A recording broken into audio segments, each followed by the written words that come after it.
I've long held the conviction that kids view the world in a distinct manner from grown-ups. It's not simply due to their shorter stature or angle of sight, but because they haven't mastered the skill of disregarding their gut feelings. They haven't been conditioned to dismiss those subtle anomalies that nudge at the fringes of perception. My grandson Jamie brought this fact home to me on the occasion of my daughter's second marriage, and he may have preserved her existence through it. That May afternoon was idyllic for Kathleen's open-air nuptials at the garden pavilion of the Rosewood Hotel. Following 3 years of mourning after Richard's sudden cardiac arrest, my daughter merited this joy. Andrew Parker, her fresh spouse, had entered her world like a character from a love story. Attractive, caring, prosperous, and apparently committed to both Kathleen and Jamie. Naturally, I harbored doubts. The rapid pace of their romance. The manner in which Andrew occasionally observed Kathleen when he assumed nobody noticed, not with affection, but with assessment, the handy ambiguity surrounding his history. Yet I held my worries private. At 65, I'd come to understand that unrequested parental guidance seldom produced favorable outcomes, particularly in affairs of romance. The party was lively, the venue graceful with pale blossoms and sparkling glass. When Jamie left the kids' area where he'd been happily sketching, he dashed to my position, his little features pale, his palm icy as it clutched mine. "Grandma Lucy, I need to leave right away," he murmured with intensity. I placed my sparkling wine glass aside, instantly worried. Jamie was a serene youngster, not inclined to tantrums or requests. "What's the matter, darling?" His gaze shifted nervously to the main table where Kathleen and Andrew were seated alongside their bridal group. "You didn't notice what's beneath the table?"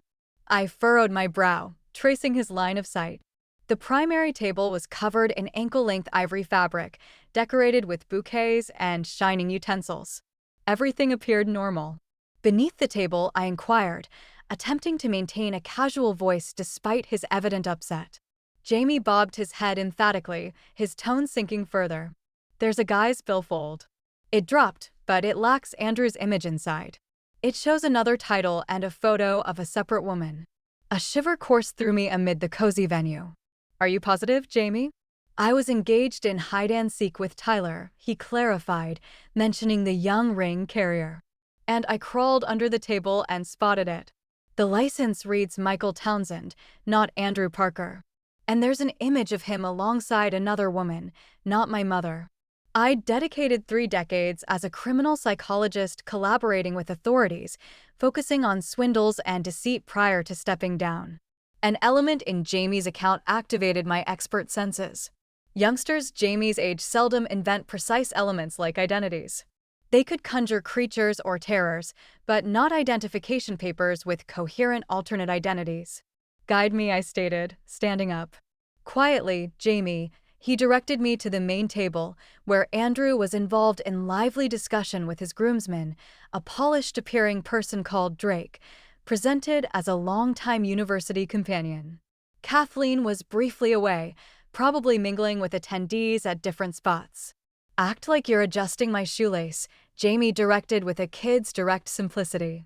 I bent down next to him close to the main table, supposedly correcting his tiny formal footwear. From this spot, I could peer under the ivory covering. There, somewhat concealed by the table support nearest to Andrew's chair, was a hide wallet parted sufficiently to display the rim of what seemed like an identification card.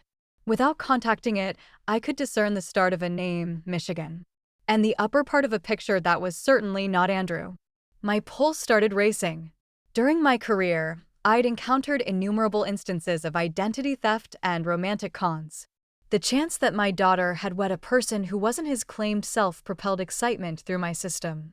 "Grandma Lucy, what should we do?" Jamie breathed, his youthful features grave beyond his age. A valid inquiry without an easy solution. If Andrew or Michael or whoever he truly was had invested effort in fabricating a phony persona, facing him outright would merely offer him a chance to eliminate proof and devise justifications. Kathleen, profoundly enamored and rejoicing in what she thought was the start of her joyful future, would probably reject any claims lacking undeniable verification. We're going to proceed with great caution, I informed Jamie, rising and straightening my outfit. And with intelligence. This matters, Jamie. You mustn't share what you observed with anybody else. Not even your mother. Not at this point. Is mother at risk? He questioned, his bottom lip quivering a bit. I selected my phrases thoughtfully, conscious of how keen kids are to grown-up efforts at trickery.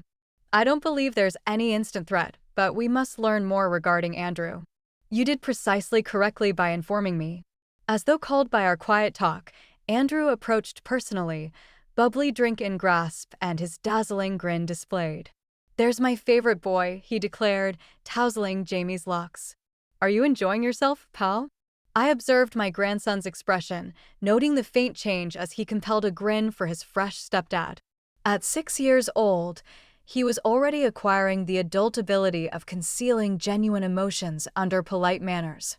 Yes, Jamie answered, his voice tiny yet firm. Grandma Lucy was simply correcting my shoe. Andrew directed that magnetic grin at me. Lucy, you appear stunning today. I was just mentioning to Drake how fortunate I am to become part of such a wonderful clan. I reciprocated his grin with rehearsed grace, years of career expertise permitting me to conceal my doubts. The event was delightful. You and Kathleen form a striking pair. I'm the lucky individual, he remarked, draping an arm over Jamie's arms. A beautiful partner and this wonderful young fellow as an extra. Something in the ownership-like manner his fingers grasped Jamie's arm delivered another shiver across me. If my doubts proved accurate, Andrew's concern for my grandson could be unrelated to fatherly warmth and entirely linked to the inheritance Richard had set up for his sole offspring. An inheritance that would transfer to Kathleen's oversight now that she had wed again. I ought to locate Kathleen, Andrew went on. Initial dance is approaching shortly. As he departed, Jamie drew nearer to my flank. I don't wish to remain at the celebration, Grandma Lucy. I reached a rapid choice. Locate your mother and inform her you're feeling exhausted. Inquire if you can depart early with me. Can you manage that? He affirmed gravely and proceeded toward Kathleen, who was conversing with relatives on the opposite side of the space, surveying around to confirm nobody observed. I swiftly bent near the main table once more. The billfold remained present. Without handling it, I employed my device to capture multiple images from various perspectives, recording as much of the exposed license and items as feasible. As I rose, I met gazes with Drake, Andrew's groomsman, observing me from the far side of the area with a look that chilled my core. He lifted his bubbly in a feigned salute, his stare fixed on mine. He had witnessed me, and instinct suggested he understood precisely what I had uncovered. By the moment Jamie came back with a worried Kathleen, I had regained my poise. Mom, is it all right if Jamie departs with you? Kathleen questioned. He claims he has a headache. Certainly, I guaranteed her, pressing her palm. You savor your memorable occasion. We'll manage. Kathleen pressed her lips to Jamie's brow. Get better, darling. I'll encounter you tomorrow prior to our departure for the vacation. As we proceeded to the doorway, I sensed Drake's stare trailing us. At the exit, I couldn't help glancing rearward. He was presently positioned next to Andrew, bending near, conversing earnestly. Andrew's face jerked upward, his look locating mine through the bustling venue. The facade of allure faltered briefly, exposing something icy and scheming below. He regained composure rapidly, elevating his glass toward me with a grin that failed to touch his eyes. Grandma Lucy. Jamie pulled at my palm. I believe the evil person noticed you out of the words of youngsters. As we emerged into the night breeze, I recognized we possessed minimal time. Whatever scheme Andrew or Michael was executing, he now realized I had peeked past the veil. The inquiry was, to what extent would he proceed to safeguard his mysteries? The journey to my residence in Brookside Heights was quiet. Jamie slumbering in the rear while my thoughts surged through options and consequences. If Andrew Parker wasn't genuinely Andrew Parker, who was he? And more crucially, what did he seek from my daughter? Richard's passing had rendered Kathleen economically stable, not lavishly rich, but secure with insurance payouts, their contemporary dwelling in the outskirts, and savings portfolios. The largest holding was Jamie's inheritance, which Richard had created with the earnings from disposing of his tech firm before his cardiac event. $2 million, unavailable to anyone except Jamie until his 20th birthday, unless specific clauses were triggered. One of those clauses, I remembered, with increasing discomfort, permitted premature disbursements if sanctioned by Jamie's lawful protectors for schooling or medical requirements. With Richard deceased, Kathleen was the only overseer, and now as her partner, Andrew would possess considerable sway, if not outright authority. I transported my dozing grandson into my spare room, which stayed adorned with prehistoric creature wall covering from his regular overnight stays. After settling him, I withdrew to my office, a space Richard had playfully dubbed Control Hub for its array of storage units and several screens. Vestiges of my era advising on scam investigations. My digits lingered above my computer keys. Was I exaggerating? Maybe there existed a harmless reason for what Jamie had observed. Andrew might have lent someone's billfold. Or perhaps Jamie had misconstrued what he'd glimpsed in the shadowy area under the table. But my senses, the identical ones that had aided me spot trends in numerous scam cases, were shouting differently. I transferred the images from my device and improved them utilizing programs I'd maintained updated even post-retirement. The pictures weren't flawless, but I could distinctly discern the name Michael Townsend on what looked like a driving permit. The picture was partly blocked by the billfold's crease, but what showed aligned with Andrew's unique chin and gaze. Another image displayed the border of a payment card and what resembled a female's picture. Someone who absolutely wasn't Kathleen. "Who are you truly, Andrew Parker?" I whispered, launching a search page. 3 hours afterward, my eating area surface was littered with memos and my vision stung from gazing at displays. The initial portrait forming was disturbing at minimum. Andrew Parker possessed a solid online presence. Professional network page describing him as a finance advisor with Parker Financial Group, online profiles extending back 5 years, graduate records from Wharton School of Business, but all prior to 5 years was notably missing. No university annual photos, no references in industry publications before 2017. His firm site showcased striking endorsements, but no customer identities. Michael Townsend, conversely, was invisible. My authority database entry had lapsed with my departure, but open archive queries revealed 3 Michael Townsends in our region. One passed away, one imprisoned, and one 84-year-old former educator. I was encountering virtual barriers when my mobile rang. Kathleen's contact. It was past midnight. "Mom." Her tone was strained. "Is Jamie all right?"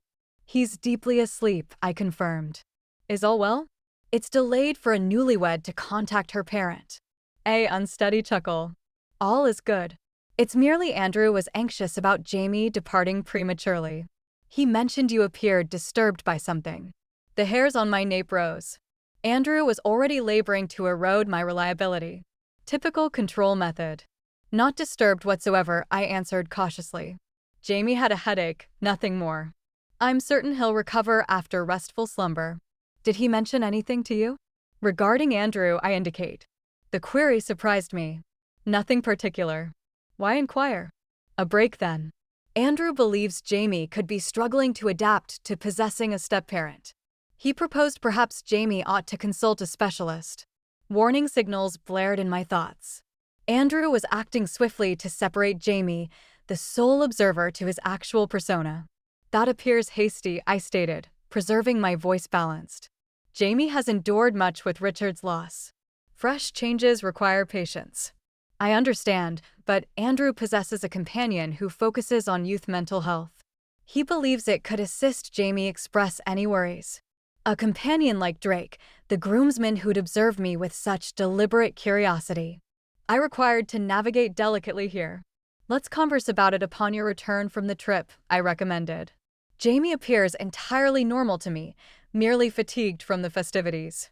"Okay," Kathleen consented, appearing eased. "Apologies for ringing so late." Andrew was simply concerned. After disconnecting, I remained still, digesting this fresh twist. Andrew was already striving to shape the story, depicting Jamie as distressed and me as possibly excessive.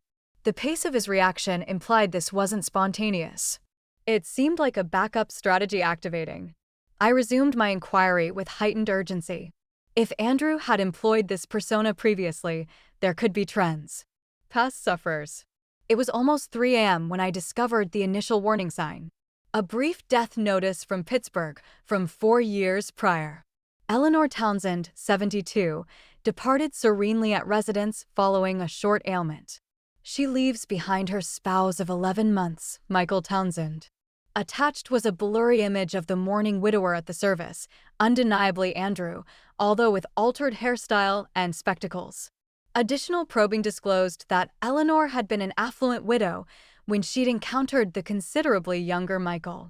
Following her passing, her offspring had challenged the testament, claiming improper sway, but the matter had been rejected for insufficient proof. Michael Townsend had vanished soon after obtaining his legacy. My palms shook as I persisted in searching. 2 additional death notices adhered to the identical trend in various regions. Affluent older females who'd wed younger males perished abruptly and bequeathed all to their fresh partners who later disappeared. The countenances in the images, while intentionally blurred or modified with varied appearances, all pertained to the individual who had recently wed my daughter. The noise of tiny steps disrupted my reflections. Jamie positioned in the entrance, rubbing his vision. Grandma Lucy, I experienced a nightmare. I promptly reduced the search screens displaying burial images. Come over, darling. He ascended onto my knees, his little frame warm against mine. I envisioned that the evil person took Mommy away, and we couldn't locate her. I embraced him firmly, my pulse quickening. It was merely a vision. Your mother is secure. But as I soothed my grandson, I wasn't sure those statements were accurate. The trend I'd revealed indicated Andrew or Michael or whatever his authentic name was excelled in one area, wedding females, separating them from relatives, and then guaranteeing they encountered premature demises once he obtained their holdings. And he had just wed my daughter. The query was no longer if to interfere, but how rapidly I could assemble sufficient proof to persuade Kathleen of the peril before she departed for her vacation voyage the following day. I clutched Jamie nearer, forming a silent vow. I had neglected to shield my daughter from this hunter once. I would not neglect again. Sunrise discovered me still at my workstation, vision grainy from sleeplessness, but intellect keen with intent. I devoted the evening gathering what data I could locate, constructing a chronology of Andrew's evident personas and presumed victims. It wasn't evidence that would endure in tribunal, but the trend was irrefutable to my experienced view. Jamie emerged at 7:30, still in his prehistoric sleepwear, apparently healed from the prior evening's anxiety. Pancakes? I proposed, shutting my computer before he could spot the troubling inquiry. He affirmed eagerly. With chocolate bits? Is there another variety? I answered with compelled cheer I didn't experience. As he positioned at the bar observing me blend mixture, I evaluated my choices. Kathleen and Andrew were set to depart for their 2-week Caribbean voyage at 3 p.m.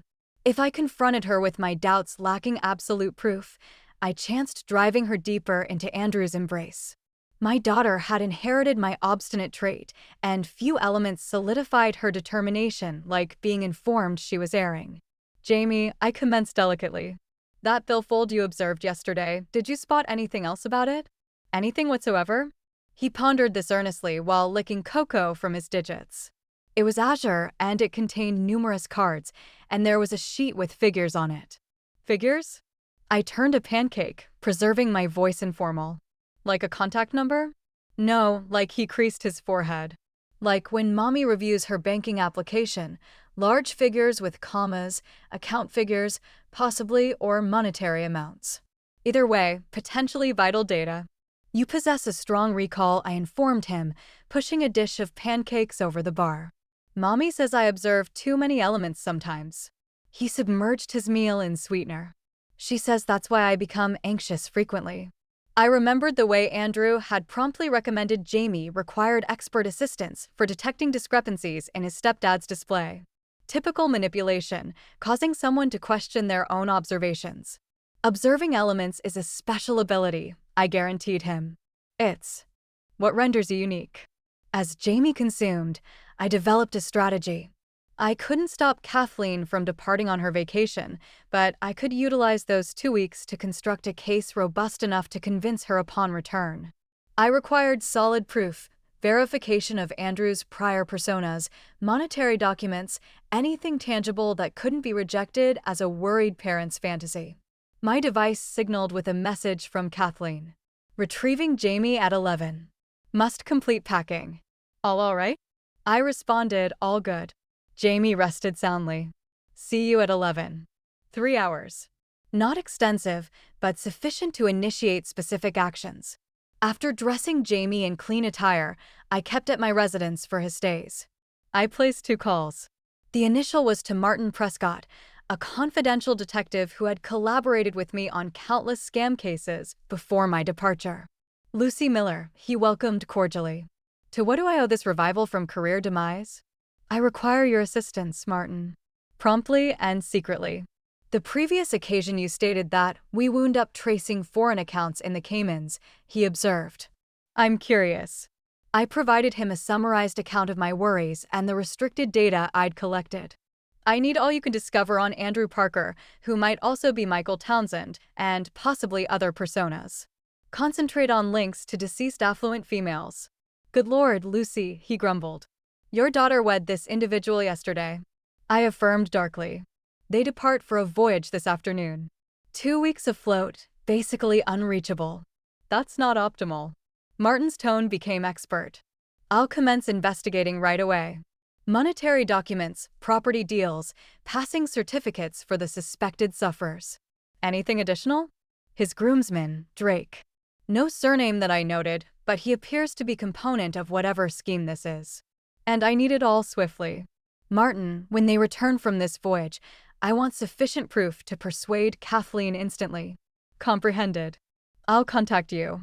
He paused. Lucy, be cautious.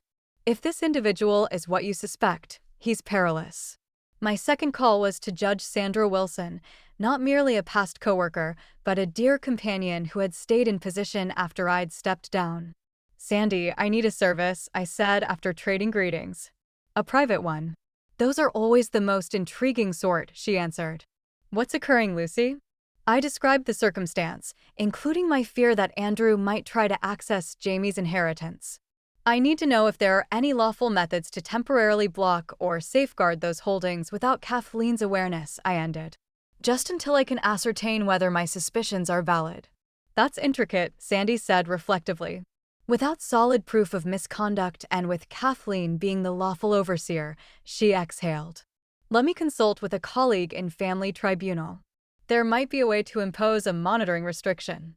It wouldn't halt withdrawals, but it would signal any unusual activity and demand extra confirmation. That would be ideal, I said, relief clear in my voice. I don't want to limit Kathleen's valid access, just shield Jamie's legacy from possible abuse. I'll see what I can accomplish, Sandy vowed. But Lucy, if this man is as refined as you suspect, he'll have concealed his trails meticulously. Be ready for that.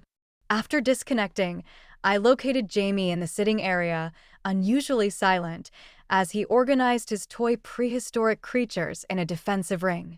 Everything fine, darling? I asked, sitting next to him. Mommy's departing for a long period, he said, not glancing up with him. The basic declaration contained layers of worry. 2 weeks isn't that extended, I guaranteed him. Though it felt like forever under the conditions, and you'll be residing with me, experiencing adventures daily. He finally met my gaze. What if she doesn't return?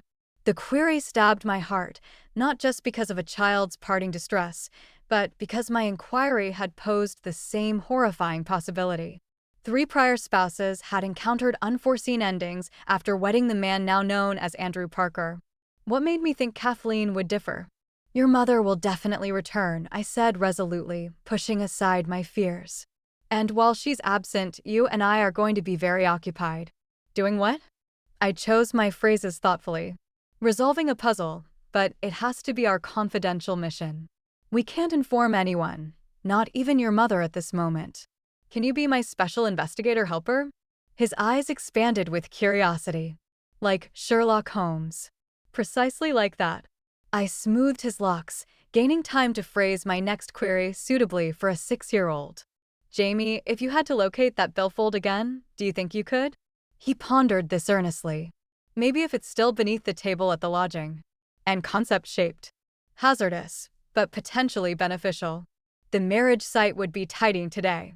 If the billfold had been abandoned amid the disorder of the party, the doorbell sounded, disrupting my reflections. 11 already. That must be your mother, I said, forcing optimism into my voice. But when I opened the entrance door, it wasn't Kathleen who stood on my veranda. It was Andrew, solitary, his appealing grin solidly displayed despite the cold scheming in his eyes. Lucy, he welcomed fluidly. I decided I'd retrieve Jamie myself, provide us an opportunity to connect before his mom and I depart for our vacation. Behind me, I heard Jamie's tiny gasp, followed by the sound of him withdrawing deeper into the dwelling. Andrew's grin never faltered, but his eyes followed the motion, then returned to mine with clear defiance. "May I enter?" he asked, though he was already crossing the threshold. The hunter had arrived at my entrance, and I had exactly no proof yet to halt whatever he had arranged. Certainly, I moved aside. Decades of expert training, allowing me to sustain a neutral look despite the alerts ringing in my mind. Jamie's just completing breakfast. I wasn't anticipating you rather than Kathleen. Andrew advanced into my sitting area with the effortless assurance of a man used to being accepted everywhere. He wore relaxed designer garments, costly denim, a fitted shirt, and a timepiece that likely cost more than my vehicle. The ideal affluent step-parent image.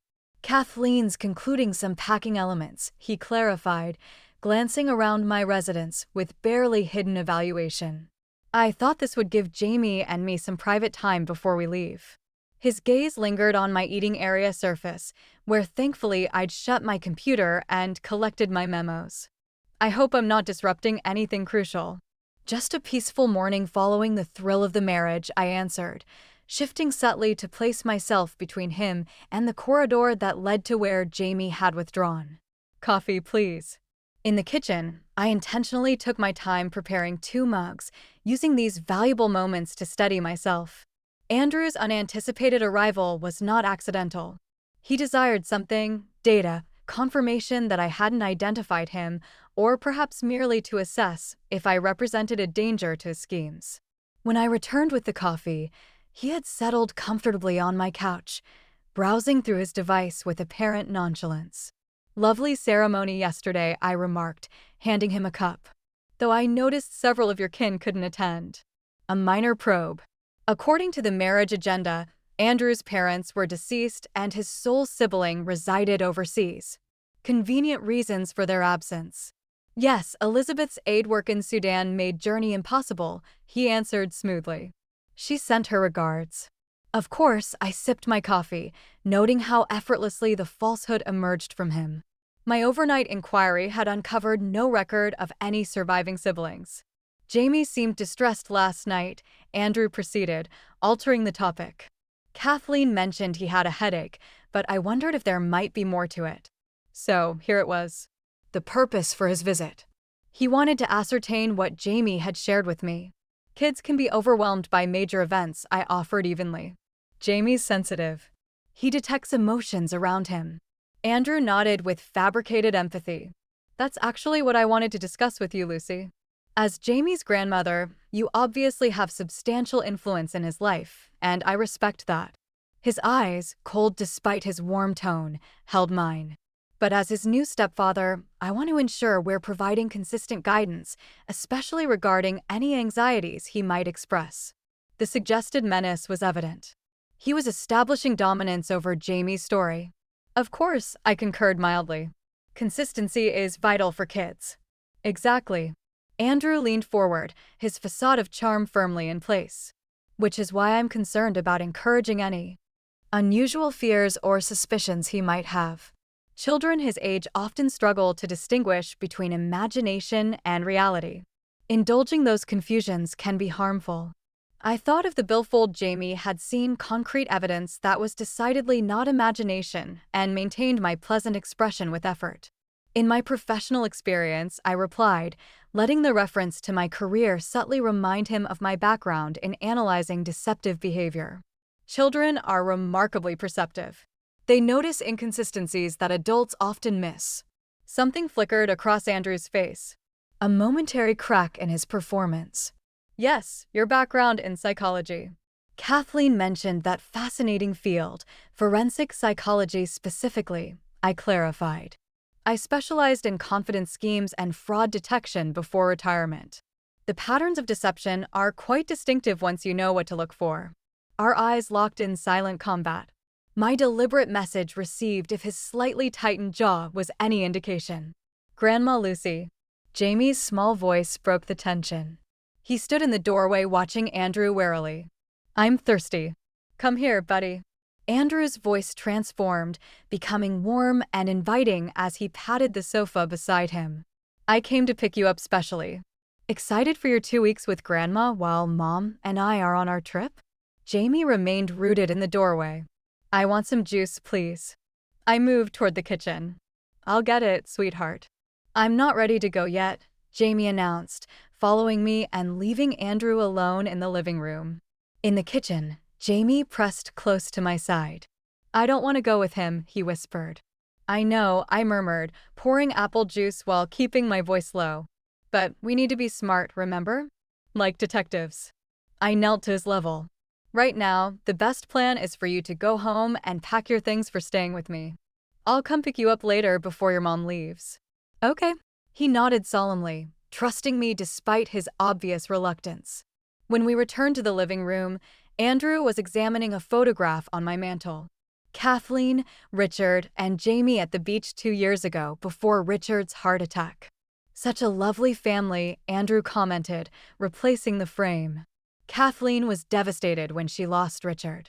She told me how grateful she was for your support during that time. We supported each other, I replied, watching as he checked his expensive watch. We should get going, Jamie. Your mom's waiting, and we have a lot to do before the ship sails. Andrew extended his hand with the confident expectation of compliance. After a hesitant glance at me, Jamie reluctantly moved to his side. I'll bring his overnight bag later today, I said, walking them to the door. Around 1. That should give you time to pack his things for the extended stay. Perfect, Andrew agreed. At the threshold, he paused. Oh, I meant to ask. Did Jamie happen to find anything unusual at the reception? One of my colleagues thinks he lost his wallet during the event. The casual question, delivered with practiced indifference, confirmed everything. He was fishing to determine whether Jamie had shown me the wallet with his alternate identity. Not that he mentioned, I lied smoothly. But I can ask around if you'd like. Don't trouble yourself, Andrew replied. It'll turn up. As they walked toward his sleek black Audi parked in my driveway, Jamie looked back at me, his small face tight with anxiety. I gave him a reassuring nod, trying to convey confidence I didn't entirely feel. Once they'd driven away, I immediately called Martin. Our timeline just accelerated, I told him without preamble. Andrew made a special trip to collect Jamie and assess whether I'm a threat. He specifically asked about a lost wallet. That's not good, Martin replied. The sound of typing in the background. I'm already finding concerning patterns, Lucy. 3 previous marriages to wealthy women in different states, all under different names. All 3 wives died within 18 months of the wedding. My blood ran cold. Causes of death, 2 accidents, 1 car crash, 1 fall downstairs, 1 apparent suicide, though the family contested it. In each case, he inherited substantial assets before disappearing. I need everything you can get on those cases, I insisted. And I need it before 3 today. That's ambitious. It's necessary, I countered. They leave on a cruise ship this afternoon, 2 weeks at sea, largely unreachable. I don't intend to let Kathleen board that ship with him. After hanging up, I moved quickly to my study, pulling up my email to check if Judge Wilson had responded with information about protecting Jamie's trust fund. Nothing yet. Time was running out and I still lacked the concrete evidence I'd need to convince Kathleen that her charming new husband was actually a predator with a history of dead wives. And something told me that if Andrew suspected I was closing in on the truth, he wouldn't wait for the cruise to eliminate the threat I posed. The framed photograph of Kathleen and Richard seemed to watch me from my desk, a painful reminder of what was at stake. I hadn't been able to prevent Richard's death, a genuine tragedy that had broken my daughter's heart. But I would not stand by and watch as a calculating killer led her into danger, one carefully constructed lie at a time. I grabbed my car keys. If Andrew thought his visit had intimidated me into inaction, he was about to discover that underestimating Lucy Miller was a serious miscalculation. My first stop was the Rosewood Hotel, where the aftermath of Kathleen and Andrew's wedding reception was still evident in the ballroom. Staff moved efficiently among the tables, dismantling decorations and clearing leftover glassware. "I'm sorry, ma'am, but the area is closed for cleaning," a young employee informed me as I tried to enter. I manufactured my most convincing smile. "I understand completely. I'm Lucy Miller, mother of the bride from yesterday's wedding. My grandson left his medication under one of the tables, and we need it rather urgently." The lie came easily, justified by the stakes. The young man hesitated, then nodded sympathetically. "I can help you look." "Which table was it?" "The head table," I replied, already moving in that direction. He was playing underneath it during the reception. The white linen had been removed, the ornate table now bare as it awaited transport back to storage. I knelt beside it, ignoring the twinge in my knees as I examined the carpet underneath. "Nothing." "Are you sure it was this table?" the employee asked. I straightened, disappointment washing through me. "It must have been found already, perhaps by the cleaning crew." "You could check with Lost and Found at the front desk," he suggested. "All items recovered during cleanup are taken there." At the front desk, a polished young woman listened attentively to my inquiry about a lost wallet, though I carefully avoided mentioning names or specific identification. "We did have a wallet turned in from the Parker Miller wedding," she confirmed, consulting her computer. "But it was claimed early this morning by a member of the wedding party." "A tall man with dark hair?" I asked. "The best man, perhaps," she nodded. "That's right." He had identification confirming he was the owner, Drake. Of course, Andrew wouldn't retrieve it himself. Too risky to be associated with the evidence of his dual identity. He'd sent his accomplice instead. I thanked her and left, frustration building.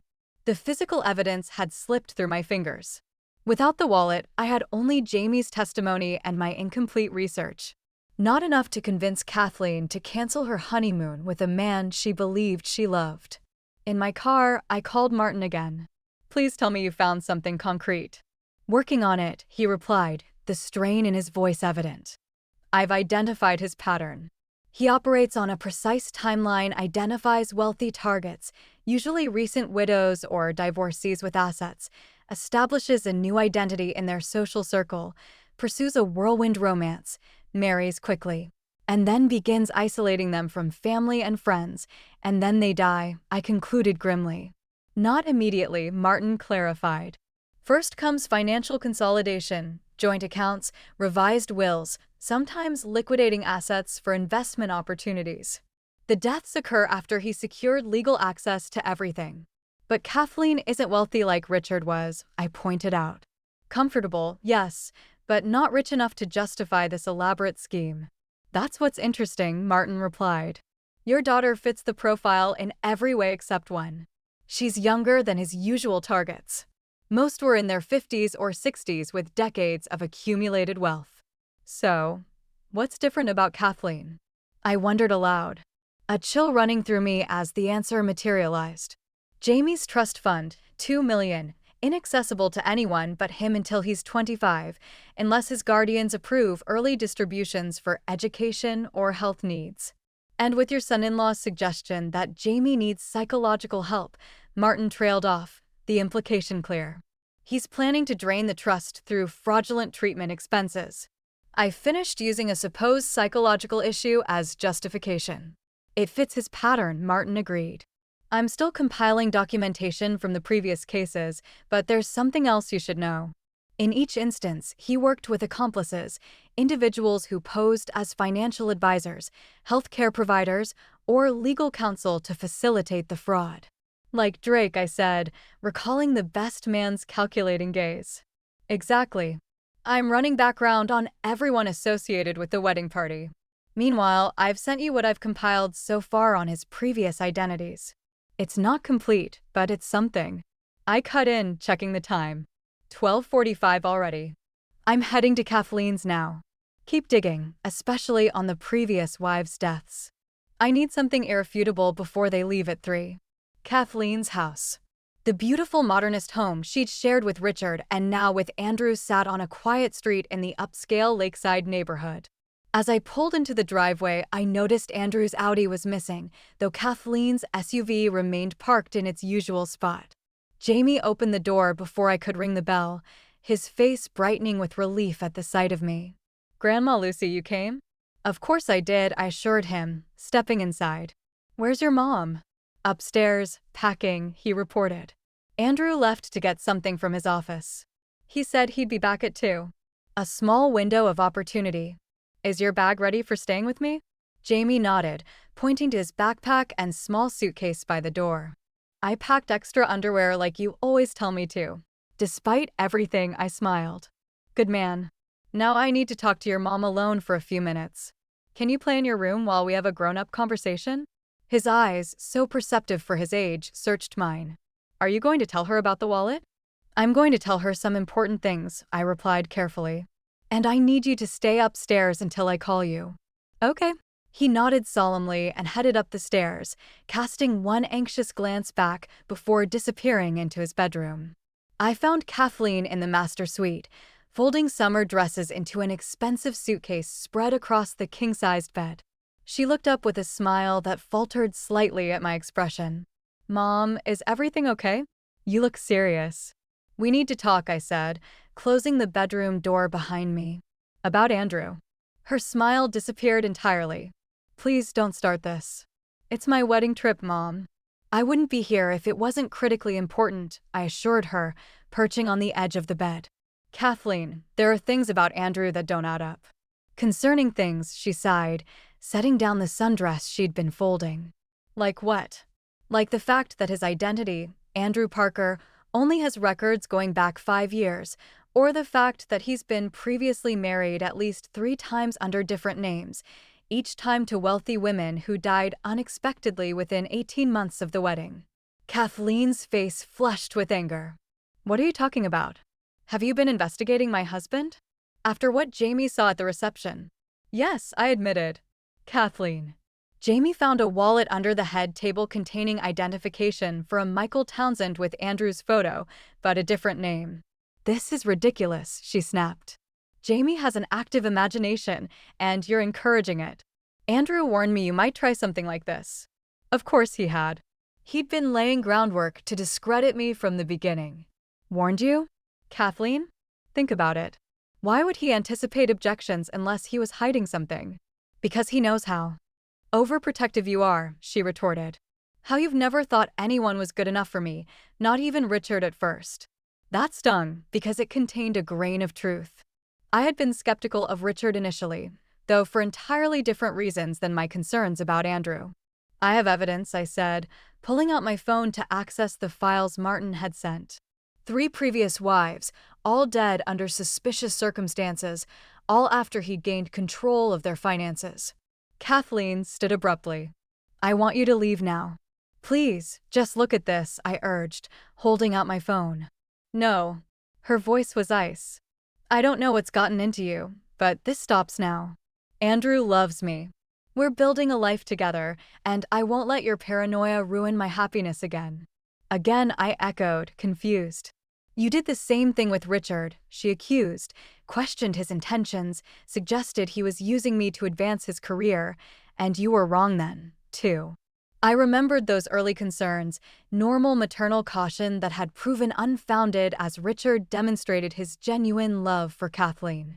But this was entirely different. "This isn't about me not approving of your choice," I insisted. "This is about evidence of a pattern of criminal behavior." A key turned in the front door downstairs. "That's Andrew," Kathleen said, her expression hardening. "I think you should go before this gets any more uncomfortable." Time had run out. Andrew was home, and I'd failed to convince Kathleen. "Fine," I agreed, standing. "But please, just promise me one thing. Don't sign anything while you're on this cruise." No financial documents, no changes to your will, nothing until you return and can have your own lawyer review it. Something in my tone must have reached her because her expression softened slightly. Is that what this is really about? You're worried he's after my money? I'm worried he's after Jamie's trust fund, I corrected.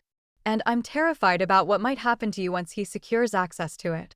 Before she could respond, footsteps sounded on the stairs, and Andrew's voice called out cheerfully. Honey, I'm back. Kathleen gave me a final complicated look, part anger, part doubt, before moving past me to greet her husband. I followed, knowing I'd lost this round, but determined not to give up the fight. One way or another, I would protect my family from the predator who had infiltrated it, even if they couldn't yet see the danger themselves. Andrew's smile faltered momentarily when he saw me at the top of the stairs. But he recovered quickly, his mask of charm sliding back into place. Lucy, I didn't realize you were here already. His tone was pleasant, but his eyes held warning. Just picking up Jamie, I replied with equally false brightness and checking that Kathleen has everything she needs for the cruise. He ascended the stairs, placing a possessive arm around my daughter's waist. All packed, honey? Kathleen nodded, her expression carefully neutral as she glanced between us. Almost done. I've got something for you, Andrew announced, producing a small jewelry box from his pocket. A Bon Voyage gift. Kathleen's face softened as she opened it, revealing a pair of diamond earrings that must have cost thousands. They're beautiful. Only the best for my wife, he declared, watching me over her shoulder as she embraced him. The message was clear. See how generous I am, how much I treasure her. I maintained my composure with effort. This, too, fit the pattern Martin had identified. Lavish gifts to reinforce the devoted husband image, particularly when the relationship was threatened. Emotional manipulation through materialism. I should get Jamie's things to the car, I said, needing a moment away from Andrew's calculating presence. I'll help, he offered immediately, following me downstairs before I could object. In the foyer, out of Kathleen's earshot, his demeanor changed. Kathleen seemed upset when I arrived. Anything I should know about? The question was delivered casually, but the threat behind it was unmistakable. Just pre-trip jitters, I replied, matching his tone. First time away from Jamie since Richard died. He studied me, obviously unconvinced. You know, Lucy, I've been thinking about what you said earlier, about your background in fraud detection. Fascinating field indeed. I imagine it might lead to certain professional deformations, seeing patterns where none exist. Perhaps, I acknowledged. Though in my experience, when something appears inconsistent, there's usually a reason. The mind seeks narrative cohesion. He countered smoothly, even at the expense of reality. Sometimes we were speaking in civilized code, each understanding perfectly what the other meant. He was suggesting I was paranoid. I was letting him know I was onto him. How long did you say you've been an investment consultant? I asked, changing tactics. Your firm seems quite successful. A flicker of annoyance crossed his features. 7 years now, though I've been in finance much longer. Another lie. My research showed Parker Financial Services had been incorporated exactly 5 years ago, with minimal legitimate activity. Jamie appeared at the top of the stairs, saving Andrew from further questioning. Grandma Lucy, I found my dinosaur book to bring. Perfect, I called up, grateful for the interruption. Come down, sweetheart. We should let your mom and Andrew finish getting ready. As Jamie descended, Andrew crouched to his level, voice warm with fabricated affection. We're going to miss you, buddy, but when we get back, we'll have lots of fun together. Maybe even look into that special camp I told you about. Jamie's eyes flicked to mine briefly. Anxiety evident. What special camp? A place for exceptional kids like you, Andrew explained. With doctors who help children understand their feelings better. We can talk more about it when I get back. The implied threat couldn't have been clearer to me. He was already laying groundwork for accessing Jamie's trust through fraudulent treatment expenses and isolating him from my influence in the process. That sounds premature, I interjected mildly. Jamie seems perfectly well adjusted to me. Andrew straightened, his smile. Never reaching his eyes. Just exploring options. After all, blended families come with unique challenges. Kathleen joined us, wheeling her suitcase. All set. The car service should be here any minute to take us to the port. Right on cue, a black town car pulled into the driveway. Andrew moved immediately to load their luggage, leaving me a brief moment alone with my daughter. Please be careful, I urged quietly. And call me if anything feels wrong, anything at all. Kathleen's expression softened slightly. Mom, I know you're concerned, but you're wrong about Andrew. He's been nothing but supportive and loving. Just promise you'll stay in touch, I insisted. Regular check-ins, of course, she agreed. We'll have Wi-Fi on the ship. I'll text every day. It wasn't enough, but it was all I could secure. I hugged her tightly, trying to convey everything I couldn't say aloud. I love you, Kathleen, more than anything. I love you too, Mom. She pulled back, searching my face. Try to give him a chance, okay for me? I nodded, not trusting myself to speak without revealing the extent of my fears. Jamie clung to his mother during their goodbye, his small face buried against her middle. I don't want you to go, he whispered. It's only 2 weeks, honey, Kathleen assured him, kneeling to his level. You'll have so much fun with Grandma Lucy. You'll hardly miss me. Andrew interrupted with practiced precision. We should go, honey. Don't want to miss. Final hugs were exchanged. Jamie and I standing in the driveway as the town car pulled away. Kathleen waved from the window. Andrew merely nodded in acknowledgement, his gaze calculating to the last. Is Mommy going to be okay? Jamie asked, his small hand clutching mine as the car disappeared around the corner. I'm going to make sure of it, I promised, though uncertainty gnawed at my confidence. Back in my car, with Jamie safely buckled in, I called Martin immediately. They've left for the cruise. I couldn't convince Kathleen. She thinks I'm being paranoid and overprotective. That's not surprising, Martin replied, his voice strained. These guys are professionals, Lucy. They anticipate family resistance and prepare for it. What have you found? I asked, starting the engine. A lot, actually. I've identified 6 previous identities, not just 3. This guy's been working the same scheme for nearly a decade, moving between states to avoid detection. He paused, and I found his real name, at least the earliest one I can trace. Daniel Colby, originally from Philadelphia. I absorbed this, putting the car in drive. What about the previous wives' deaths? Any proof of foul play? Nothing definitive. That's what makes him so effective. The deaths all appear accidental or natural. No obvious murder, no poison detected in toxicology reports, just convenient tragedies. A chill ran through me. So, what's our next move? I have a contact in Miami, retired police detective who investigated the death of wife number 4. He always believed there was more to it, but couldn't prove it. He's sending his unofficial case notes. Good, I replied, checking the rearview mirror to see Jamie absorbed in his dinosaur book.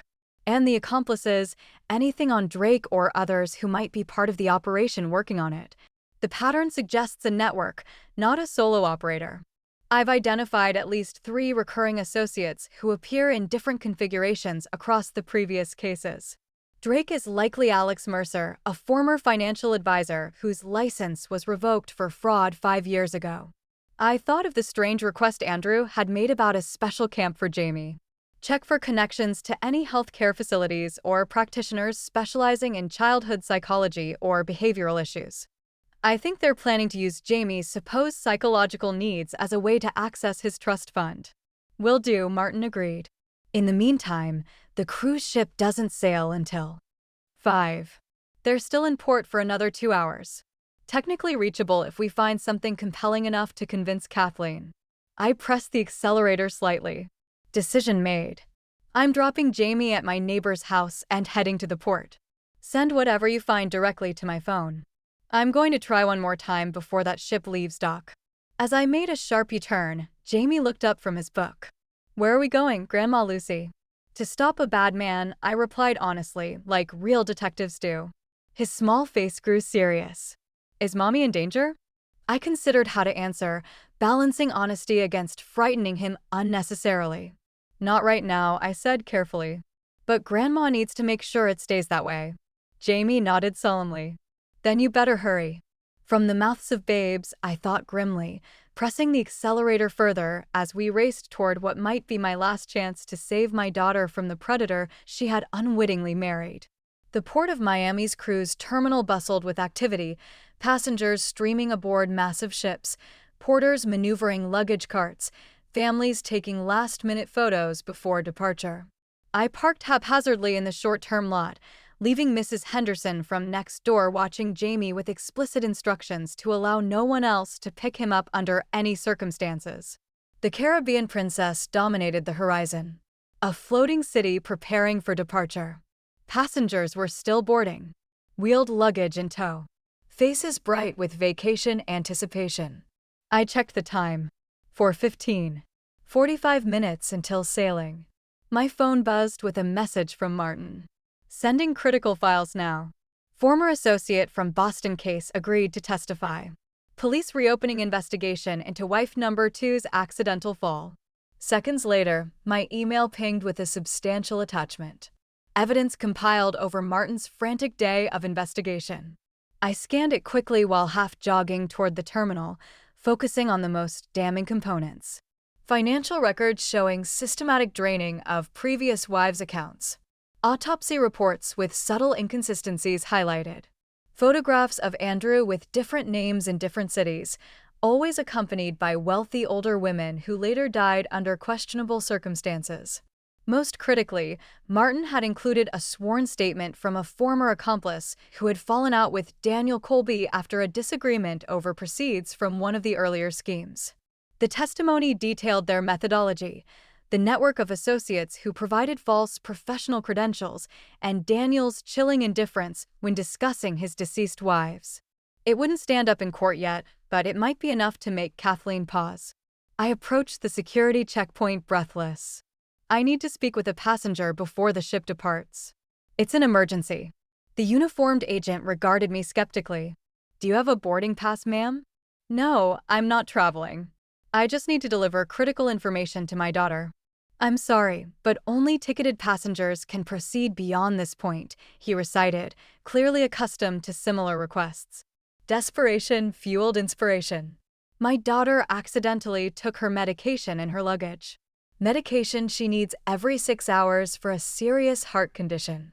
If I don't get it to her before the ship sails, there could be severe medical consequences. The lie worked. After a brief consultation with his supervisor and a cursory check of my ID, I was escorted through security with a temporary visitor's pass. 30 minutes only, the agent warned. Then you must disembark with or without locating your party. The ship's interior was a labyrinth of lounges, restaurants, and passageways. I consulted a digital map near the boarding area, searching for the most likely place to find newly embarked passengers. The Lido deck showed a sail-away celebration beginning at 4:30. My best chance. As I navigated the crowded corridors, my phone buzzed again with a text from Martin. Police contact confirmed Drake Alex Mercer has outstanding warrants in Florida. Sending officer to port now. A small advantage potentially if I could locate them in time. The Lido deck was already filling with passengers, tropical drinks in hand, as they prepared to celebrate departure. I scanned the crowd desperately, searching for Kathleen's blonde hair or Andrew's distinctive profile. And then I saw them at a corner table near the railing, champagne flutes before them. Andrew was leaning close to Kathleen, his hand covering hers in a gesture that would appear loving to any observer. But from my angle, I could see his expression intense, persuasive, nothing like the adoration he affected in public. I approached from behind, catching fragments of their conversation. Just a simple signature, he was saying. The investment opportunity expires while we're at sea, and the returns are guaranteed, 20% minimum. Kathleen looked uncertain. Shouldn't we consult my financial advisor first? Richard always said never to make investment decisions quickly. Andrew's smile tightened fractionally. Do you trust me, Kathleen, as your husband? She hesitated, and in that microscopic pause, I saw my opening. Kathleen, I said, stepping into view. They both startled, Andrew recovering first, his face transforming instantly from irritation to concerned surprise. Lucy, what are you doing here? His tone suggested worry rather than anger. Is Jamie all right? Jamie's fine, I assured Kathleen, whose face had paled at the implication something might have happened to her son. But we need to talk. Urgently, Andrew stood, positioning himself slightly between us. A subtle act of control disguised as protectiveness. Surely whatever it is can wait until we return, Lucy. The ship is about to depart. It can't wait, I insisted, looking directly at Kathleen. And it concerns the document he's asking you to sign right now. Kathleen's eyes widened, darting to the paperwork half hidden beneath Andrew's hand on the table. How did you know about that? Because it's part of his pattern, I said, pulling out my phone. The same pattern he's executed with at least 6 other women before you. Women who are now dead. Andrew's mask slipped momentarily, genuine anger flashing in his eyes before he controlled it. This is beyond inappropriate, Lucy. You're causing a scene based on some delusional. His real name is Daniel Colby, I interrupted, showing Kathleen my phone screen with the earliest photograph Martin had found. A younger version of Andrew with darker hair, but unmistakably the same man. He's been married at least 6 times in the last decade, each time to wealthy women who died within 18 months of the wedding. After he'd secured control of their assets, Kathleen stared at the photograph, confusion evident in her expression. This doesn't make sense. Andrew, tell her she's wrong. Of course she's wrong, he replied smoothly. Though I noticed he was already scanning the deck, likely planning his exit strategy. Your mother has clearly worked herself into some paranoid fantasy. Perhaps she should be the one seeing a psychological specialist, not Jamie. The wallet Jamie found under the table contained identification for Michael Townsend. I pressed on, scrolling to another image Martin had sent, a death certificate for Eleanor Townsend with her surviving husband, Michael listed as next of kin, one of his previous identities. He's a con man, Kathleen. A predator who targets vulnerable women with assets. Andrew's expression hardened as he realized I had actual evidence, not merely suspicions. Kathleen, your mother is unwell. This obsessive behavior, investigating your new husband, creating elaborate conspiracy theories. It suggests serious psychological issues. Then explain the wallet, I challenged. Explain why Jamie saw identification with your photo, but a different name. Kathleen looked between us, doubt finally registering on her face. Andrew, his hesitation was brief but telling. There's obviously some misunderstanding. Perhaps Jamie saw someone else's wallet and confused. The investment document, I cut in, nodding toward the papers on the table. What exactly are you asking my daughter to sign on the first day of your honeymoon? Kathleen reached for the papers before Andrew could stop her, scanning the dense legal text with growing concern. This authorizes transfer of assets from my accounts to Parker Holdings Limited in the Cayman Islands. She looked up, confusion, turning to the first hints of suspicion. Why would I need to move my money offshore? It's a tax optimization strategy, Andrew explained quickly, his composure slipping further. Completely legitimate, but your mother is deliberately making it sound sinister because she can't accept that you've moved on with your life. I held Kathleen's gaze, willing her to see through his manipulation. The document in your hand is nearly identical to one signed by Margaret Colby before her fatal car accident, by Eleanor Townsend before her suicide, by Jennifer Walsh before she accidentally fell downstairs. All previous wives of the man standing beside you, the ship's horn blasted, the 15-minute warning before departure. Andrew checked his watch, then reached for Kathleen's arm. We can discuss this when we return from our cruise.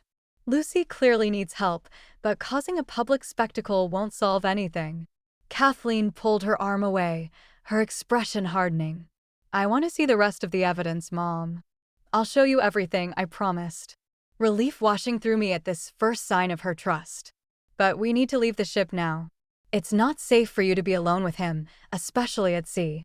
Andrew's charm disappeared entirely, his voice dropping to a dangerous register. This is your last chance to walk away, Lucy. For your own good. The naked threat confirmed everything, his mask finally slipping to reveal the predator beneath. Kathleen saw it, too, her eyes widening as she took an instinctive step away from the man she had married just yesterday. Who are you? She whispered. Before he could respond, Uniformed security personnel appeared at the entrance to the deck, accompanied by a man in a suit who surveyed the area with professional assessment. Martin's police contact had arrived. Andrews spotted them immediately, his expression calculating as he evaluated his options. The ship's horn sounded again. Last call before departure.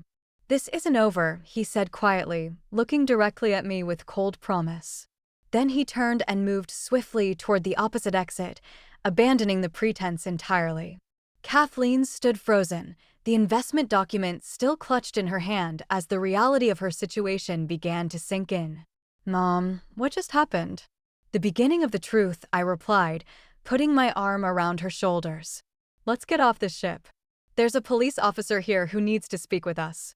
As we moved toward security, I glanced back at the table where moments ago my daughter had sat with a killer, unknowingly poised at the edge of a trap that had claimed at least 6 women before her. We had won this round, but Andrew Daniel had escaped. And something told me he wouldn't simply disappear this time. Not when I had disrupted his careful plans so publicly. The threat wasn't over. It had merely entered a new and potentially more dangerous phase. The next 24 hours passed in a blur of police statements, tearful revelations, and security precautions. We spent hours at the Miami-Dade Police Department, where Kathleen struggled to reconcile the man she had married with the predator described in Martin's meticulously compiled evidence. "I don't understand," she repeated, staring at photographs of Andrew with his previous wives. How could I not have seen any signs? Detective Carlos Ramirez, Martin's former colleague who had investigated the death of wife number 4, answered gently. "These types of predators are master manipulators, Mrs. Sullivan. They study their victims, identify vulnerabilities, and present exactly the persona that will be most appealing." "I wasn't even wealthy like these other women," Kathleen said, confusion evident in her voice. I exchanged glances with Detective Ramirez. "We believe his primary target may have been Jamie's trust fund," I explained carefully. $2 million accessible through you as trustee." Comprehension dawned on Kathleen's face, followed by horror. The special camp he kept mentioning for Jamie, the child psychologist friend he wanted Jamie to see. A common tactic, Ramirez confirmed. Create a fictitious health or developmental concern, then funnel money through fraudulent treatment facilities controlled by accomplices. Tears welled in Kathleen's eyes. "I brought this monster into our lives, into Jamie's life." I squeezed her hand. "You were targeted by a professional predator who has successfully deceived at least 6 other intelligent, capable women. This isn't your fault." While Kathleen gave her statement, I stepped outside to call my neighbor and check on Jamie. Mrs. Henderson assured me he was fine. Currently engaged in a heated dinosaur battle with her grandson, who had come over to keep him company. Martin joined me in the hallway, his expression grim despite our apparent victory. "They haven't found him. He vanished from the ship before security could locate him." "What about Drake, Alex Mercer?" I asked in custody. "He was trying to leave the port when officers apprehended him. He's already negotiating for leniency in exchange for information." "Will it be enough to ensure Andrew Daniel is prosecuted if they find him?" Martin hesitated. "It's complicated. Each case was in a different jurisdiction with different circumstances. Building a comprehensive case that connects all the deaths will take time." I absorbed this reality with growing unease. So he could still escape justice possibly. But his network is compromised, his current identity exposed. He'll have to start over completely. Martin's expression softened slightly. "You saved your daughter, Lucy. That's what matters most." Later that evening, we checked into a Miami hotel under police protection while arrangements were made for our return to Chicago. Kathleen sat on the edge of her bed, staring blankly at the wall while I ordered room service for us both. "I loved him," she said quietly after I hung up the phone. Or thought I did. How can I trust my own judgment after this? I sat beside her, choosing my words carefully. "You trusted your instincts when it mattered most. When I showed you the evidence, you didn't dismiss it. You were open to the truth, even though it was painful." She leaned against my shoulder, seeming suddenly much younger than her 38 years. "I keep thinking about all the little inconsistencies I rationalized away, the vague answers about his past, the way he sometimes watched me when he thought I wasn't looking, not lovingly, but assessing. Predators count on our tendency to dismiss those instinctual warnings, I said. To choose the explanation that allows us to maintain our preferred narrative. Jamie saw through him immediately, Kathleen noted with a sad smile. Children haven't yet learned to ignore their intuition. The mention of Jamie brought a renewed sense of urgency. We should get back to Chicago as soon as possible. I don't like having him so far away, even with protection in place. Do you think Andrew, Daniel, whatever his name is, would try to reach Jamie? Alarm sharpened her voice. I don't know, I admitted, but I'd rather not take chances. Detective Ramirez had arranged for police escorts to the airport the following morning and notified Chicago authorities to maintain surveillance on my home, where Mrs. Henderson was still watching Jamie.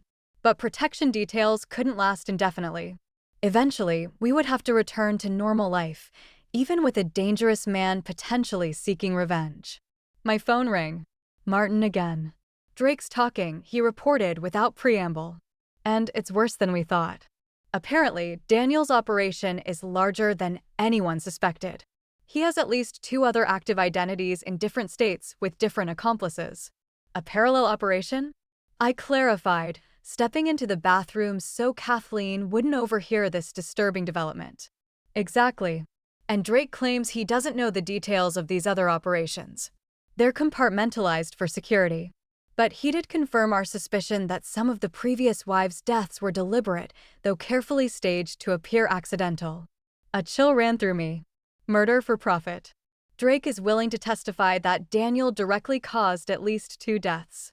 Jennifer Walsh's fall and Eleanor Townsend's suicide. But without physical evidence, it's still largely circumstantial. What about financial records?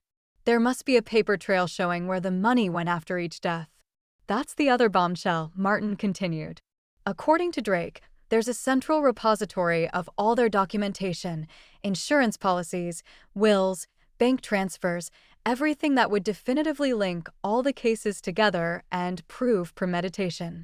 Where? Drake claims not to know the exact location. Says Daniel never trusted anyone with all the pieces, but it's somewhere in Chicago, which suggests Daniel may be headed back there. The implications were immediate and disturbing. If Daniel returned to Chicago, he'd be in the same city as Jamie, the only eyewitness who could directly connect him to his Michael Townsend identity. We're coming home first thing tomorrow, I told Martin. Have you informed Detective Ramirez about this development? Yes, he's arranging for continued protection until you're back in Chicago, and he's coordinating with authorities there to locate the documentation cache Drake mentioned. If we find it, we'd have everything needed to ensure Daniel never threatens another woman again, I finished. After ending the call, I stood motionless in the bathroom, staring at my reflection in the mirror. The woman looking back at me appeared composed, determined, nothing like the turmoil I felt inside. In the span of 48 hours, I had exposed a serial predator, potentially saved my daughter's life, and now faced the possibility that a murderer might be heading toward my grandson with revenge on his mind. When I rejoined Kathleen in the bedroom, she was scrolling through her phone, her expression a mixture of determination and disgust. I'm going through all my accounts, she explained without looking up, changing passwords, checking for any unauthorized access. He had my phone password. God knows what financial information he might have already gathered. Good thinking, I commended her, not sharing my newest concerns just yet, one crisis at a time. Room service arrived with our dinner, but neither of us had much appetite. As night fell over Miami, we sat in uneasy silence, each lost in our own thoughts about the man who had so nearly succeeded in his predatory scheme, and who was still out there somewhere, perhaps already planning his next move, or worse, his revenge. The Chicago skyline appeared through the airplane window, familiar yet somehow altered, like everything else in our lives since Jamie's whispered warning at the wedding reception. During our flight, I had briefed Kathleen on the latest developments from Martin's investigation, including the disturbing possibility that Daniel might return to Chicago in search of his documentation cache. So, we're flying directly toward a potential confrontation, Kathleen observed, her voice steady despite the fear evident in her eyes. With significantly more protection in place, I assured her, and the advantage of knowing what we're facing while he doesn't realize how much we've uncovered. Upon landing, we were met by a plain-clothed detective from the Chicago Police Department's Financial Crimes Unit. Detective Sarah Walsh, no relation to Daniel's third wife, she clarified grimly, had been assigned as our liaison. "We have officers stationed at your residence, Dr. Miller," she informed me as we walked briskly through the terminal. "And additional surveillance at your home, Mrs. Sullivan. So far, no sign of Daniel Colby or any of his known associates." "And Jamie?" Kathleen asked immediately. "Is he safe?" "Your son is still with Mrs. Henderson as arranged with an officer positioned nearby.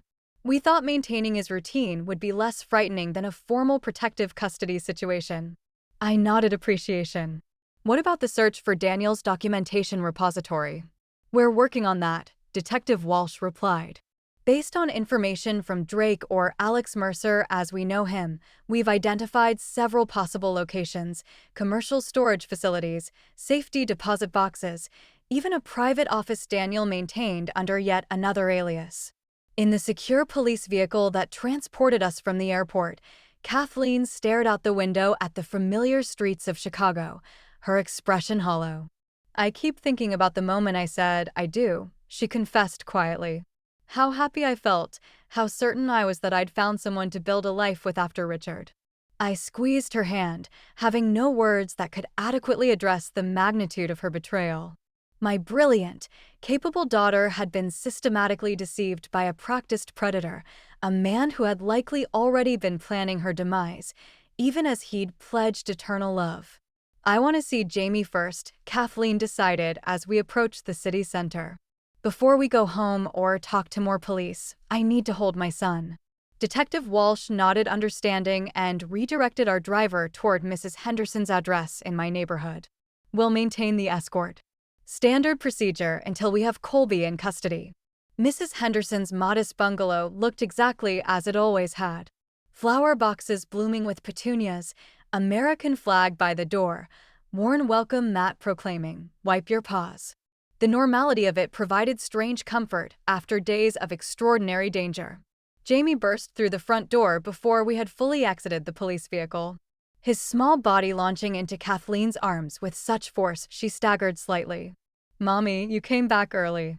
His face radiated joy, then shifted to confusion as he noticed the police presence. "Why are there police cars?"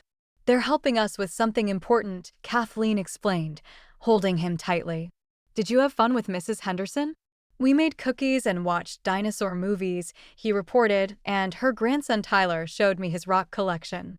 His expression grew serious as he lowered his voice. "Did you find out about the bad man?" Kathleen met my eyes over Jamie's head, the painful confirmation of his perceptiveness evident in her gaze. "Yes, honey. Grandma Lucy helped us discover the truth." Mrs. Henderson appeared in the doorway, concern etched on her kind face. "Come inside, all of you." Standing out here is just asking for neighborhood gossip. Once inside, with Jamie settled in the kitchen enjoying milk and leftover cookies under Mrs. Henderson's supervision, Detective Walsh outlined the immediate security plan. "We recommend you both stay at a single location for now. Easier to secure than two separate residences. Dr. Miller's home would be preferable as it's already under surveillance." Kathleen nodded agreement. "We'll need to collect some things from my house first." "I'll arrange an escort," Walsh assured her. "In the meantime, I should update you on a development from Miami. Drake, Alex Mercer, has provided additional information about Daniel's documentation repository in exchange for consideration in his case." My attention sharpened. "What information?" "He claims all records are kept in a storage unit registered under the name Thomas Griffith, another of Daniel's aliases. The unit contains evidence from every operation, financial documents, identity papers, even planning materials for what he euphemistically called exit strategies for his wives." "Exit strategies," Kathleen repeated hollowly. "Murder plans, you mean?" Walsh nodded grimly. "We're obtaining warrants for all storage facilities in the greater Chicago area, cross-referencing with the identity information Drake provided. It's only a matter of time before we locate it." "And Daniel himself," I pressed, "any indication of his whereabouts?" "Not yet. but he's lost his support network. His current identity is compromised, and law enforcement in multiple states is looking for him. His options are limited. I wasn't comforted. Men like Daniel, cornered and desperate, became unpredictable and potentially more dangerous. After Walsh departed with promises to return with updates, Kathleen and I joined Jamie in the kitchen, watching him cheerfully explain his dinosaur drawings to Mrs. Henderson. The reality of how close we'd come to disaster struck me anew. If not for his chance discovery of that wallet, Kathleen might now be at sea with a murderer, potentially never to return. "We should go collect your things," I suggested to Kathleen. "Get settled at my place before dark." She nodded, though her gaze remained fixed on Jamie. "I can't believe I almost thought I could have." Words failed her. "But you didn't," I reminded her gently. "We caught it in time. And now we'll make sure he never threatens anyone again." The police escort to Kathleen's house, the modernist home she had shared with Richard and briefly with Daniel, arrived promptly. As we prepared to leave, Jamie tugged at my sleeve. "Grandma Lucy, is the bad man gone forever now?" I crouched to his level, weighing honesty against reassurance. "Not yet, sweetheart. But a lot of good people are working very hard to find him and make sure he can't hurt anyone else." "Because of what I saw under the table." "That's right. You noticed something important that grown-ups missed. You were very brave to tell me about it." His small face grew serious. "I knew he was bad the first time I met him." He smiled with his mouth, but not his eyes. From the mouths of babes, I thought again, marveling at the unfiltered perceptiveness of children, their ability to recognize inconsistencies that adults had learned to rationalize away. As we drove toward Kathleen's house, flanked by unmarked police vehicles, I couldn't shake a growing sense of unease. Everything seemed to be proceeding according to plan. Daniel's network exposed, evidence being gathered, protection in place for our family. Yet something felt wrong, like the investigative equivalent of the prickling sensation Jamie had described when first meeting Daniel. An intuitive warning that not everything was as it appeared. I stared out the window at the familiar streets of Chicago, wondering what critical detail we might still be missing and whether we would identify it before Daniel made his next move. Kathleen's house stood elegant and imposing against the late afternoon sky. Its modernist lines and expansive windows, a testament to Richard's architectural preferences. As we approached, escorted by two plainclothes officers, I couldn't shake my growing sense of disquiet. "Something feels wrong," I murmured to Kathleen as we paused at the front walk. She glanced at me, concern flickering across her face. "What do you mean?" I scanned the property, noting nothing obviously amiss. "I'm not sure, just intuition." One of the officers, Detective Parker, ironically sharing a surname with Daniel's latest false identity, spoke into his radio, confirming the house had been checked earlier and found secure. "We'll do another sweep before you enter," he assured us, gesturing for his partner to circle around back while he approached the front door. I remained on the walkway with Kathleen, both of us watching intently as Detective Parker unlocked the door using the key we'd provided and disappeared inside. Minutes later, his voice crackled through his partner's radio. "All clear on the main floor and upstairs, moving to the basement." Kathleen exhaled slowly. "Maybe I should wait to do this. We could buy whatever we need for tonight and come back tomorrow." "We're here now with police protection," I reasoned, though my own unease hadn't subsided. "Let's get what you need and leave quickly." When Detective Parker emerged to signal the all clear, we entered the house cautiously. Everything appeared exactly as Kathleen had left it 2 days earlier, when departing for what should have been her honeymoon cruise, a coffee mug still on the kitchen counter, wedding gifts stacked neatly in the dining room, a half-packed suitcase in the master bedroom that Daniel had never finished organizing before our confrontation. "I'll just grab some clothes and Jamie's comfort items," Kathleen decided, heading upstairs while I remained in the kitchen with Detective Parker. "The other officer is maintaining perimeter security," he explained, peering through the windows at the manicured backyard. "Standard procedure," I nodded, moving toward the refrigerator to check for perishables that might need to be discarded. As I opened the door, a magnetized notepad caught my eye. A simple shopping list in Daniel's handwriting. Such a mundane artifact of domestic life, yet now sinister in its implication of normality. Had he been planning grocery shopping even as he plotted to potentially murder my daughter? A muffled thump from upstairs interrupted my dark thoughts. Kathleen, I called. Everything okay? No response. Detective Parker was already moving toward the staircase, hand hovering near his weapon. Mrs. Sullivan. The silence stretched, my heart rate accelerating with each passing second. Then Kathleen's voice strangely tight. We're fine. Just knocked something over. We're fine. Who is we? Detective Parker caught the anomaly as well, his expression sharpening as he drew his weapon. Stay here, Dr. Miller, he instructed, moving silently up the stairs. I had no intention of remaining behind while my daughter was potentially in danger, grabbing a heavy marble rolling pin from the kitchen counter. I followed at a cautious distance. The upstairs hallway stood empty, bedroom doors partially open. Detective Parker moved methodically toward the master suite at the end of the corridor. Weapon raised. I stayed back, clutching the rolling pin with white-knuckled determination. He paused at the threshold, then entered the master bedroom in a swift tactical movement. I heard his voice, authoritative but controlled. Chicago Police, put your hands where I can see them. Then another voice, one that sent ice through my veins. Daniel's voice, though lacking its usual charm, replaced instead with cold calculation. That's not going to happen, Detective. Not unless you want this unfortunate reunion to end tragically. I edged closer, risking a glimpse through the doorway. The scene inside the bedroom struck me like a physical blow. Kathleen stood rigidly beside the bed. Daniel positioned behind her, one arm wrapped around her throat, the other holding what appeared to be a syringe near her jugular. Detective Parker maintained his aim, but the impossible geometry of the situation was obvious. He couldn't shoot without risking Kathleen's life. You're surrounded, the detective stated calmly. There's no way out of this house except in handcuffs or a body bag. Your choice. Daniel's laugh held no humor. Always the same script with you people.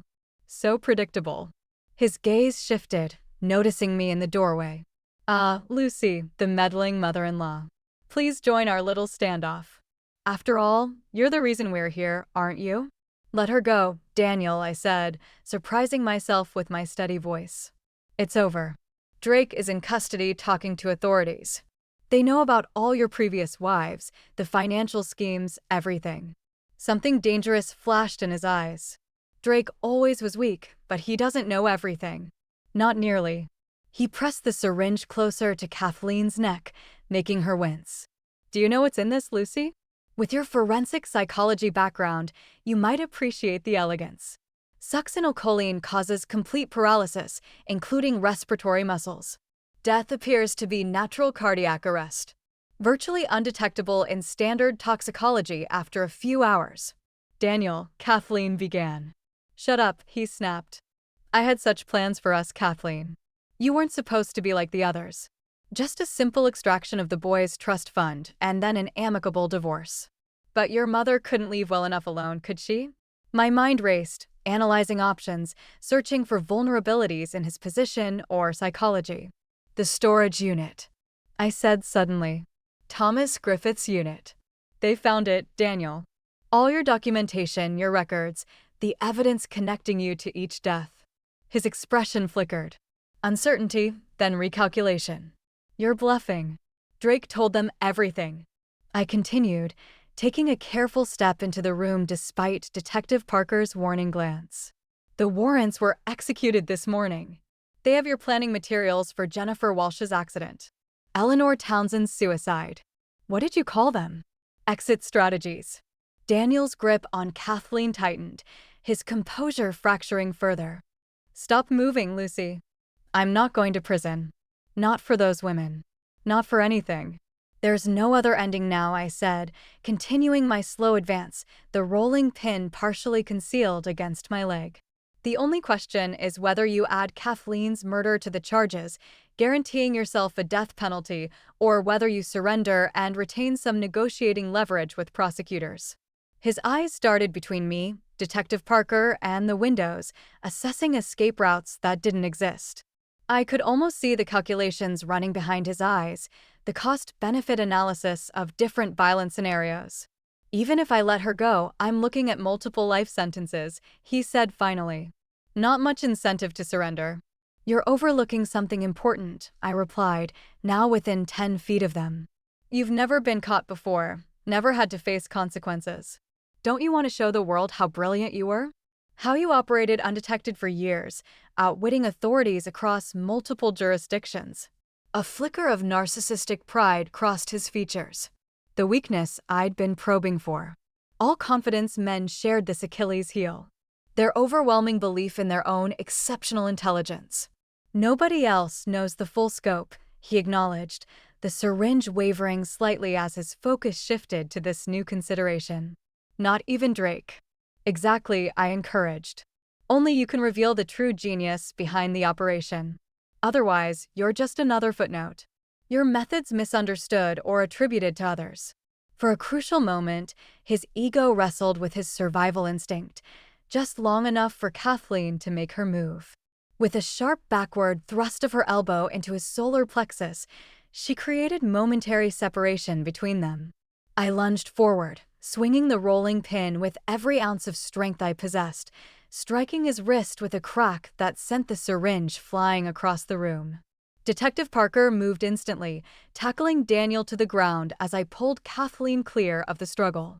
The second officer burst through the door, summoned by the commotion, and within moments Daniel was subdued, handcuffed, and being recited his rights. The practice charm entirely gone, replaced by impotent fury. This isn't over, he spat as they hauled him to his feet. You have no idea what you're dealing with. I met his gaze steadily. Neither did you. As the officers led him away, Kathleen collapsed against me, delayed shock setting in. I held her tightly, my own adrenaline crash, making my knees weak. How did he get in? She managed between shaky breaths. They said the house was clear. He must have already been here, I realized. Hidden somewhere the officers didn't check, waiting. The thought sent another chill through me. How long had he been in the house? Had he anticipated our return, prepared specifically for this confrontation? If so, what else might he have planned that we had narrowly avoided? As police vehicles with flashing lights converged on the house and a paramedic checked Kathleen for injuries, I stepped outside for a moment of air. The evening sky had darkened to deep indigo. Neighborhood lights coming on one by one. Ordinary lives continuing all around us, unaware of the drama that had just unfolded. My phone buzzed, Mrs. Henderson checking on our status. I reassured her that we were safe, that Jamie was to remain with her until we arrived, and that the danger had passed. Had it though, Daniel was in custody, but his final words echoed in my mind. This isn't over. What else didn't we know? What contingencies might a man like Daniel Colby have established for his potential capture? As I watched him being placed in a police vehicle, our eyes met briefly through the window. Despite his circumstances, a slight smile curved his lips. Not defeat, but something more disturbing. The smile of a man with one more card to play. 3 months after Daniel Colby's arrest, life had settled into a new normal. Not the same as before, but a workable rhythm nonetheless. Kathleen and Jamie had moved in with me temporarily while her house sold. She couldn't bear to live there after what had happened in the master bedroom. The proceeds would fund their fresh start in a new neighborhood away from memories of both Richard and Daniel.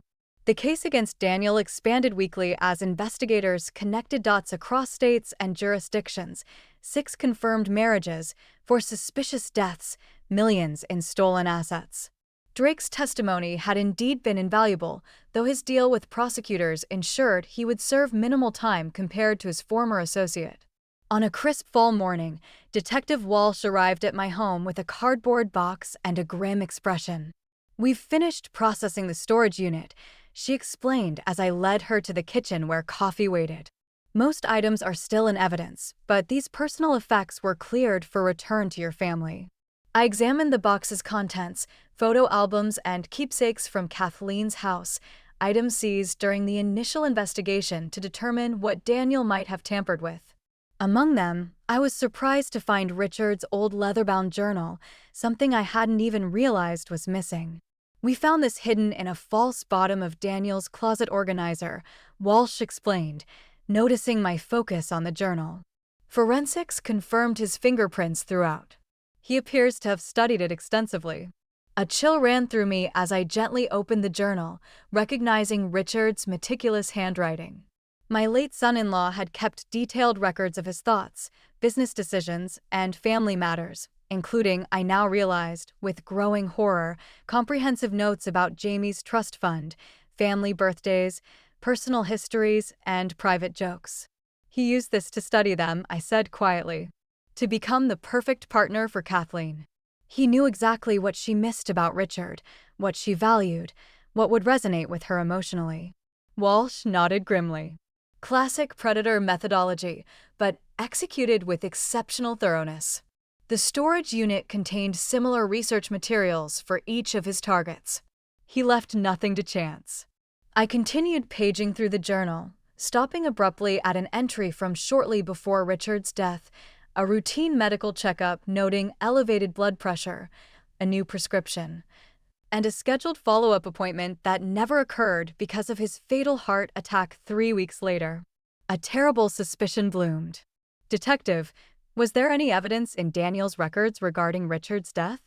Her expression confirmed my fears before she spoke. We've reopened the investigation into your son-in-law's death. The medical examiner is reviewing tissue samples that were preserved. Preliminary findings suggest the presence of a compound that could induce cardiac symptoms indistinguishable from a natural heart attack. The room seemed to tilt beneath me.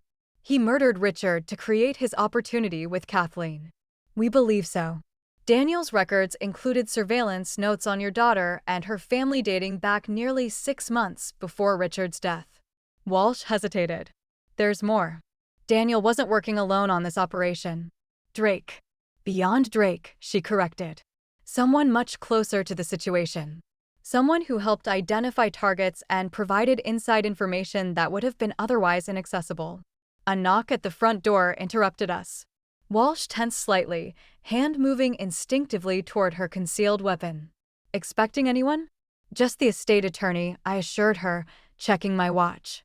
Kathleen's meeting him here to finalize some paperwork related to Richard's remaining assets. Walsh relaxed, gathering her notes. I should go. We'll need to speak with Kathleen about these developments, but I'd prefer to do so officially with proper support in place.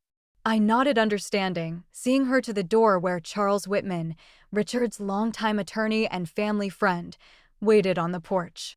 At 65, Charles looked much as he always had, distinguished gray hair, conservative suit, leather portfolio tucked under one arm. He'd handled Richard's estate with compassion and efficiency after his death, and now was helping Kathleen navigate the legal complexities of her brief, fraudulent marriage to Daniel. Lucy, wonderful to see you. Charles greeted warmly, stepping inside as Walsh departed with a professional nod. Is Kathleen here? I've brought the final trust document amendments for her signature. She's picking Jamie up from school, I explained, leading him to the living room. She should be back any minute. Can I offer you some coffee while you wait? That would be lovely. Thank you. In the kitchen, I busied myself with cups and saucers, my mind still reeling from Walsh's revelations. Richard's death potentially murdered. Daniel having a closer accomplice than we'd realized. The methodical planning evident in his research materials. I carried the coffee tray back to the living room, finding Charles examining the contents of the evidence box. Richard's journal open in his hands. Ah, Richard's journal, he commented, his tone casual. I'd wondered where this had gone. So many useful details. Something in his phrasing stopped me cold in the doorway. Useful details. Charles looked up, catching my expression, and something shifted in his eyes. The warmth vanishing, replaced by cool calculation I'd never noticed before. You really should have left well enough alone, Lucy, he said quietly. Daniel had a good plan. Clean, efficient, minimal collateral damage. Jamie's trust would have been accessed legally through proper channels with legitimate appearing psychological treatment. No one would have been hurt. The coffee tray slipped from my suddenly numb fingers, cups shattering on the hardwood floor. It was you, I whispered, the final piece clicking into terrible place. You helped him target Kathleen after Richard died. You knew about Jamie's trust because you helped establish it. Charles sighed, setting the journal aside with meticulous care. Daniel and I have worked together for years. I identify potential targets through my legal practice. People with significant assets, minimal family connections, exploitable vulnerabilities. He executes the acquisition phase. We share the proceeds. A perfectly complementary partnership. My mind raced through implications. The other wives, some were my clients directly, others came through professional referrals. The legal profession provides remarkable access to people's financial and personal circumstances. He smiled thinly. Though I must say, Daniel got sloppy with Kathleen, too emotionally invested. I warned him that targeting a younger woman with a child involved unnecessary complications. And Richard, I managed, my voice barely audible. Did you help murder him too? Charles waved dismissively. A business decision. Richard's company was facing a potential hostile takeover. The stress alone might have triggered his heart condition eventually. We simply accelerated the timeline. As he spoke, I became aware of my phone in my pocket, the voice memo application still running from when I'd been dictating notes earlier and never stopped the recording. Carefully, I kept my expression neutral, buying time. How many others? I asked, taking a step sideways toward the hallway. Besides Daniel's wives, over the years, Charles considered this with disturbing casualness. 14 successful operations. Daniel handled the marriages and relationship aspects. I managed the legal framework, ensuring clean access to assets through properly executed documents. His eyes narrowed slightly. Where is Kathleen exactly? Traffic, probably, I replied, taking another subtle step toward the hallway where my purse containing my handgun sat on a side table. Why did you tell me all this, Charles? You must realize I'll go to the police immediately. His smile chilled me. And tell them what? That the respected attorney who served this community for 40 years confessed to being a criminal mastermind. Without evidence, you'll sound as paranoid as Daniel claimed. He glanced at his watch. In any case, this conversation is purely academic. I'm not leaving loose ends this time. He reached into his portfolio, withdrawing not documents, but a syringe similar to the one Daniel had threatened Kathleen with. Succinylcholine. I recognized aloud Daniel's preferred method. Efficient and virtually undetectable, Charles confirmed, rising from his seat. A tragic case of cardiac arrest in an older woman with a family history of heart problems. Stress from recent traumatic events likely contributed. He'd done his research on me as well. Of course he had.